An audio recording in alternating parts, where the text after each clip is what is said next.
Price Lord. கர்த்தர் நல்லவர். ஆமென். இந்த நாளிலும் கூட நம்ம வேதத்திலேருந்து ஒரு வசனத்தை நம்ம பார்க்கலாம். ஆமென். Praise Lord.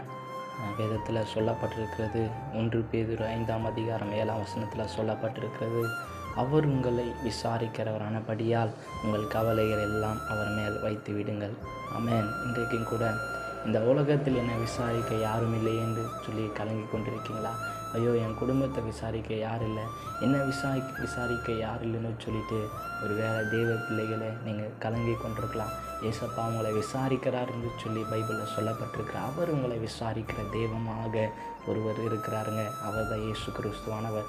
அவர் யார் இந்த உலகத்தில் இருதயம் நொறுக்கப்பட்டிருக்கிறாங்களோ, யார் இந்த உலகத்தில் சிறைப்பட்டிருக்கிறாங்களோ, யார் வருத்தத்தோடு இருக்கிறாங்களோ, யார் கவலைகளோடு இருக்கிறாங்களோ அவங்களை விசாரிக்கும் தெய்வம் என்று சொல்லி அந்த விதத்தில் வாசிக்கிறேங்க. இன்றைக்கி கூட நீங்கள் ஒரு வேளை புலம்பிக் கொண்டிருக்கலாம், கவலைப்பட்டு கொண்டிருக்கலாம். நீங்கள் எதை குறித்தும் கவலைப்படாமல் உங்கள் கவலைகளெல்லாம் நீங்கள் ஏசப்பாவுக்கு கரத்தில் தெரியப்படுத்துங்க.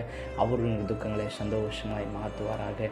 ஆமென். கர்த்தர் தாமே உங்களை ஆசீர்வதிப்பாராக. Praise Lord.